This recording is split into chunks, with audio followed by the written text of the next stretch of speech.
देवरानी जेठानी के सोने के बाल और लालची सास।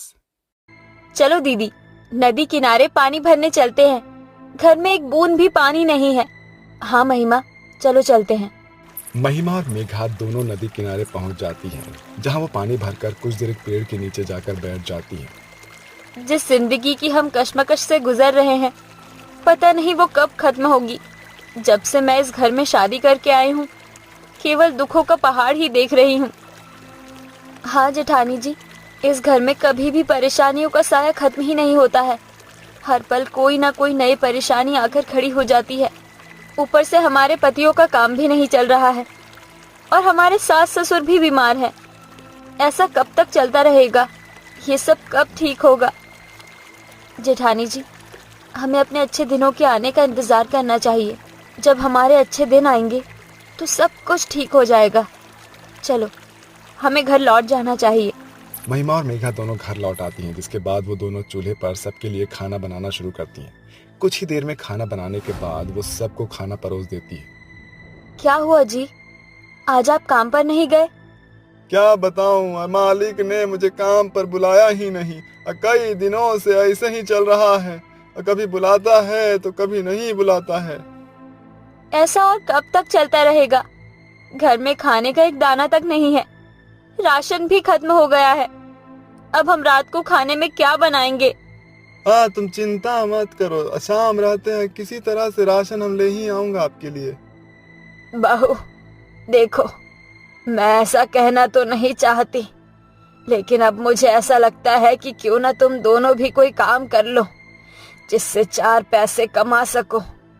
हाँ माँ जी, हम भी कुछ ऐसा ही सोच रहे थे। मैं और जेठानी जी फूलों की माला बनाकर बेचना शुरू कर देते हैं। क्या पता इससे हमें कुछ पैसे मिल जाए। बस अभी खाना खा लेते हैं, जिसके बाद महेश और कैलाश दोनों अपने अपने काम ढूंढने के लिए निकल जाते हैं। वहीं दूसरी तरफ महिमा और मेघा भी फूलों की माला बनाना शुरू कर देती है और मंदिर पर बेचने के लिए चली जाती है, लेकिन कोई भी उनकी माला नहीं खरीदता, जिसके चलते उनकी मेहनत खराब हो जाती है।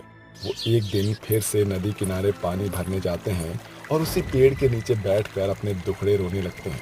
तभी अचानक से एक आवाज आती है, मैं तुम्हारी मदद करना चाहता हूँ। तुम्हारी सभी परेशानियों को मैं पल भर में दूर कर सकता हूँ। क्या तुम मुझसे मदद लोगी? आवाज सुनते ही मेघा और महिमा चारों तरफ देखने लगती है। अरे ये आवाज कहाँ से आ रही है? क्या कोई हमारी जासूसी कर रहा है? अरे नहीं नहीं, मैं तुम्हारी कोई जासूसी नहीं कर रहा। तुम रोजाना यहाँ पर आकर बैठती हो तो मैं बस तुम्हारे दुख सुनता रहता हूँ। वैसे मैं एक जादुई पेड़ हूँ और तुम्हारी मदद कर सकता हूँ। तुम हमारी मदद कैसे कर सकते हो? मैं लोगों को एक जादुई तेल देता हूँ, जिसे लगाने के बाद उनके बाल सोने के हो जाते हैं। अगर तुम चाहो तो वो तेल मैं तुम्हें भी दे सकता हूँ। लेकिन हम सोने के बालों का करेंगे क्या? जब भी तुम अपने बालों में कंघा फेरोगी, उसमें तुम्हारे कुछ बाल अपने आप ही झड़ेंगे। वो तुम बेच सकती हो और उन बालों से तुम्हें कुछ पैसे मिल जाएंगे, जिससे तुम्हारी धीरे धीरे सभी परेशानियां दूर हो जाएंगी। अगर ऐसी बात है तो मैं वो जादुई तेल लगाना चाहती हूँ। क्या तुम हमें वो जादुई तेल दे दोगे? हाँ हाँ, क्यों नहीं, लेकिन तुम्हें उससे पहले एक वादा करना होगा। अगर तुमने उस जादुई तेल के बारे में कभी भी किसी को बताया तो तुम्हारे सोने के बाल मामूली बालों में बदल जाएंगे। महिमा और मेघा जादुई पेड़ से वादा कर देती है, जिसके बाद जादुई पेड़ उन्हें जादुई तेल दे देता है, जिसे लगाते ही उन दोनों देवरानी जेठानियों के बाल सोने से सुनहरे हो जाते हैं और वो बहुत खूबसूरत लगते हैं। अरे वाह, ये बाल तो बहुत ही सुंदर लग रहे हैं। मुझे तो यकीन ही नहीं होता कि मेरे सर पर सोने के बाल हैं। हाँ हाँ, तुमने बिल्कुल सही कहा। ये तो सच में बहुत खूबसूरत है। अच्छा जादुई पेड़, तुम्हारी मदद का बहुत बहुत शुक्रिया। लेकिन अब हमें हमारे घर लौट जाना चाहिए। ऐसा कहने के बाद महिमा और मेघा दोनों घर वापस आ जाते हैं, जिसके बाद उनकी सास उनके सोने के बाल देखकर हैरान रह जाती है। कहीं मैं कोई करिश्मा तो नहीं देख रही हूँ? क्या सच में ये तुम्हारे बाल सोने के बाल हैं? हाँ माँ जी, ये हकीकत में सोने के बाल हैं और ये सोने के बाल हमें पता है कैसे मिले हैं। हाँ हाँ बताओ कैसे मिले हैं। मेघा इससे पहले कि कुछ कहती तभी महिमा उसकी बात को काटते हुए कहती है, सुबह सुबह हम दोनों देवरानी जेठानी रोजाना नदी के किनारे जाती हैं और नदी के ठंडे पानी में 5 बजे स्नान करती हैं, जिसके चलते हमें ये सोने के बाल देवता ने दिए हैं। ये सुनते ही लता हैरान रह जाती है। क्या सच में ऐसा है? अगर ऐसी बात है तो मैं भी आज से रोजाना नदी के ठंडे पानी से सुबह 5 बजे स्नान करना शुरू कर दूंगी, ताकि मेरे बाल भी सोने के हो जाए। ऐसा कहकर लता वहां से चली जाती है।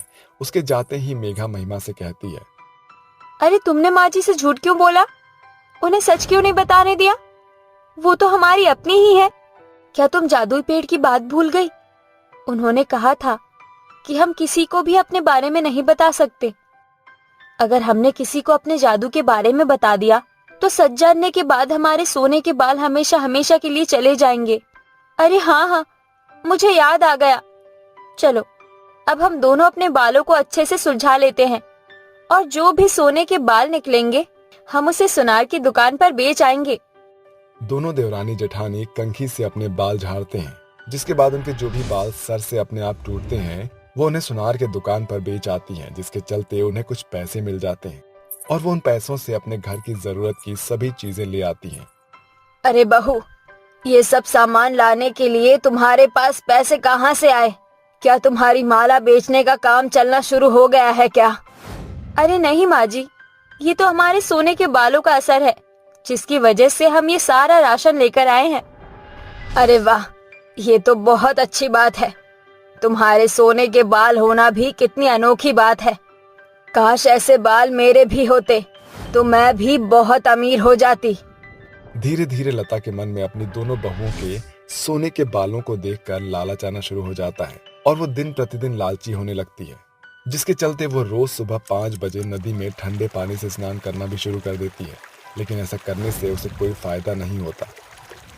मुझे तो लगता है कि मेरी दोनों बहुओं ने मेरा मजाक बनाया है या फिर मुझे झूठ बोला है, लेकिन अब मैं ये और बर्दाश्त नहीं करूंगी। मैं आज रात इनके सोने के बाल काट दूंगी और अमीर हो जाऊंगी। लता ऐसा कहकर नदी के अंदर से निकलती है और अपने घर पहुंच जाती है। वो रात होने का इंतजार करने लगती है। देखते ही देखते रात हो जाती है और सभी लोग खाना पीना खाकर सो जाते हैं। रात का मौका देखते ही लता एक कैंची लेती है और अपने दोनों बहुओं के बाल काटने लगती है।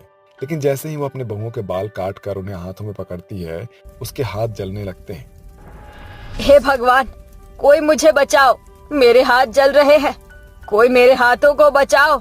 तभी उसकी दोनों बहुएं नींद से जाग जाती है और अपनी सास के हाथों को जलते हुए देखकर हैरान रह जाती है। जिसके बाद वो दोनों हाथ जोड़कर जादुई पेड़ को याद करते हुए कहती है, जादुई पेड़ हमारी सास को माफ कर दो, उनके हाथों की इस आग को बुझा दो।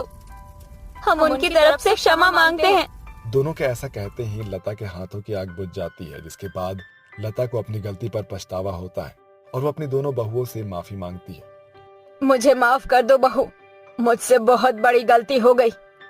मुझे इन सोने के बालों को देखकर लालच आ गया था, लेकिन अब मैं और लालच नहीं करूंगी। इसीलिए कहते हैं माँ जी, लालच बुरी बला है, कभी लालच नहीं करना चाहिए। लालच करने का नतीजा बिल्कुल भी अच्छा नहीं होता।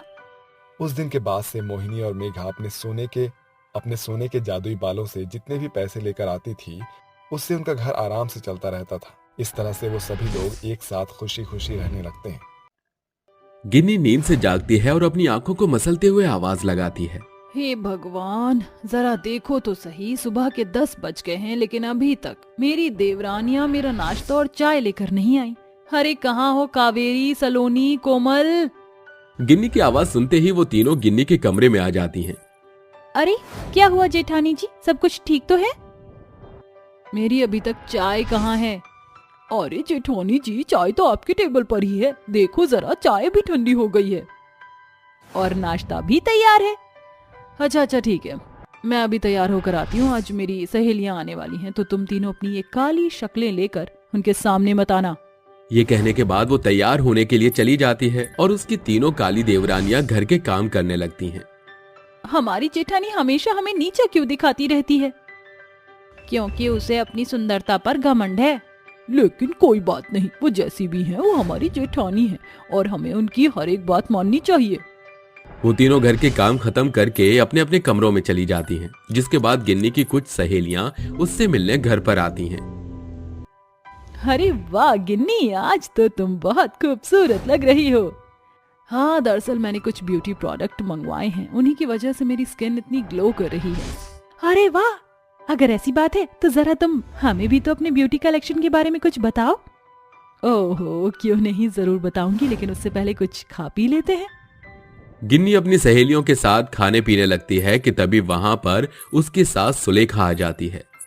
अरे वाह गिन्नी बहू, क्या ये तुम्हारी सहेलियां हैं? हाँ माँ जी, ये दोनों मेरी सहेलियां हैं। आओ आप भी यहाँ आकर बैठो। अरे नहीं बहू, तुम अपनी सहेलियों के साथ समय बिताओ। वैसे तुमने अपनी देवरानियों से अपनी सहेलियों की मुलाकात नहीं करवाई? अरे नहीं माँ जी, वो दरअसल मेरी प्यारी देवरानियां अपने कमरों में आराम कर रही हैं। वो इतना कहती ही है कि तभी उसकी तीनों देवरानियां वहां आ जाती हैं और अपनी सास को गले से लगा लेती हैं। अरे माँ जी, आप आ गई, हमने आपको बहुत मिस किया। अरे माँ जी, आपकी तीर्थ यात्रा कैसी रही? अरे माँ जी, आप वहाँ से हमारे लिए कुछ नहीं लाई? उन तीनों को इस प्रकार सुलेखा से प्यार जताते हुए गिन्नी मन ही मन चिढ़ने लगती है। वो कुछ कहती उससे पहले उसकी सहेलियां कहती, ये भगवान, ये काली कलूटी देवरानियां तुम्हारी हैं? इनसे सुंदर तो मेरे घर की नौकरानियां हैं, जरा इनकी शक्ल तो देखो। सच बोलूं तो गिन्नी, तुम अपने ससुराल में एकदम राजकुमारी लगती हो। हाँ, आखिर तुम इतनी गोरी चिट्टी जो हो और बहुत सुंदर भी हो। जब सुलेखा गिन्नी की सहेलियों को अपनी तीनों बहुओं के बारे में ऐसा कहते हुए सुनती है तो उसे बहुत गुस्सा आता है। अब ये बहुत ज्यादा हो गया है गिन्नी बहू, शायद तुम्हारी इन दोनों सहेलियों को अब अपने घर चले जाना चाहिए। ऐसा कहने के बाद सुलेखा अपने कमरे में चली जाती है और गिन्नी अपनी सहेलियों को उसके घर जाने के लिए कह देती है। वहीं दूसरी तरफ वो अपनी देवरानियों से बहुत नाराज हो जाती है। इन काली कलूटियों को तो सबक सिखाना ही पड़ेगा। उस दिन के बाद से वो अपनी तीनों देवरानियों को अपने इशारे और उंगलियों पर नाचना शुरू कर देती है। अरे जब मैं इस घर में आई थी तो मैंने हर एक जिम्मेवारियों को अच्छे से निभाया था, लेकिन तुम तीनों तो कुछ करती ही नहीं हो। चलो अब सभी कामों को करना शुरू करो, 1 घंटे में सारे काम खत्म हो जाने चाहिए। उसके कहने पर बेचारी सलोनी, कावेरी और कोमल घर के सभी कामों को बिना शिकायत किए करना शुरू कर देती हैं। एक दिन उन तीनों की बहुत तबीयत खराब हो जाती है। हे भगवान, ये सब क्या हो रहा है घर में? आखिर ये तीनों अभी तक सोकर क्यों नहीं उठी हैं? गिन्नी जोर जोर से अपनी तीनों देवरानियों को आवाज लगाने लगती है। कोमल, सलोनी, कावेरी, अरे तुम तीनों आखिर कहाँ हो? तभी सुलेखा आती है। देखो बहू, आज तुम्हारी तीनों देवरानियों की तबीयत ठीक नहीं है, वो तीनों अपने कमरों में आराम कर रही हैं। अच्छा, तो ये बात है, तीनों काली कलूटी देवरानियां बहाना बनाकर आराम कर रही हैं। यही सही वक्त है, आज मैं अपनी सास को पूरी तरह भड़का सकती हूँ। ऐसा सोचकर वो अपनी सास को अपनी मीठी चुपड़ी बातों में लाकर उसे अपनी तीनों देवरानियों के खिलाफ भड़का देती है, जिसके चलते सुलेखा अपनी तीनों छोटी बहुओं के पास जाती है और उनसे कहती है, बहुत हुआ तुम तीनों का आराम करना, अब जल्दी से उठो और घर के कामों को करना शुरू करो। इस घर में तुम्हें मुफ्त की रोटियां नहीं मिलेंगी। हमारी माँ जैसी सास को आज क्या हुआ है? कोई नहीं, अगर वो चाहती है तो हमें आराम नहीं करना चाहिए। हाँ बहनों, चलो काम कर लेते हैं। सलोनी, कावेरी और कोमल तीनों ही तबीयत खराब होने के बाद भी घर के सारे काम करने लगती हैं। देखते ही देखते शाम हो जाती है और शाम के वक्त गिन्नी क्लब जाने के लिए तैयार हो जाती है। अरे बहू, तूने ये क्या पहना है? ओहो माँ जी, मैंने आपको बताया तो था कि आज मेरी फ्रेंड की बर्थडे पार्टी में जाना है। अच्छा, वैसे बहू एक काम कर, क्यों ना तू आज अपनी देवरानियों को भी अपने साथ ले जाए। अगर तुम चारों एक साथ ज्यादा समय बिताओगी तो एक दूसरे को अच्छे से समझोगी। वाह, बहुत अच्छी बात कही आपने माँ जी, लेकिन ये मुझसे नहीं होगा। मैं इन काली चुड़ैलों को अपने साथ नहीं लेकर जाऊंगी। इनकी काली शक्ल देखकर मेरे सभी दोस्तों को उल्टी आ जाएगी। ऐसा कहने के बाद वो अपनी पार्टी के लिए निकल जाती है और क्लब में जाकर अपनी सभी सहेलियों के साथ बहुत एंजॉय करती है। लेकिन पार्टी के अंदर आए कुछ अमीरजादे गिन्नी को छेड़ने लगते हैं। अरे वाह, क्या बात है भाई, इस गोरी चमड़ी वाली को देखकर तो दिल गार्डन गार्डन हो गया मेरा। अरे मुझे तो इस रसमलाई का टेस्ट करना है भला। हाय हाय, चल भाई इसका फायदा उठाते हैं। वो ऐसा सोचकर गिन्नी के पास जाते हैं और उसे छेड़ना शुरू कर देते हैं। दूर हटो मुझसे, अगर ज्यादा नजदीक आने की कोशिश की तो मुझसे बुरा कोई नहीं होगा। अरे दूर कहाँ जा रही हो मेरी रसमलाई? अरे आओ, तुम्हें जन्नत की सैर करवाता हूँ। वो दोनों गिन्नी के हाथ पकड़ लेते हैं। गिन्नी सबसे मदद मांगती है लेकिन कोई उसकी मदद नहीं करता। तभी वहां उसका पति अर्जुन और उसकी तीनों काली देवरानियां आ जाती हैं। अर्जुन उन दोनों को बहुत बुरी तरह मारता है और अपनी पत्नी को वापस घर ले आता है। अरे क्या जरूरत थी उस पार्टी में अकेले जाने की? अगर आज इन तीनों ने मुझे नहीं बताया होता तो पता नहीं क्या होता तुम्हारे साथ। जिन्हें तुम हमेशा नीचा दिखाती हो अपनी खूबसूरती का, वह तुम्हें अपनी बड़ी बहन की तरह मानती हैं। आपने सही कहा माँ जी, मुझे मेरी गलती का पछतावा है। आज के बाद मैं अपनी देवरानियों के साथ ऐसा बर्ताव नहीं करूंगी। आज मुझे एहसास हुआ है कि मैंने अपनी देवरानियों के साथ बहुत बुरा किया। क्या तुम तीनों अपनी जेठानी को माफ कर सकती हो?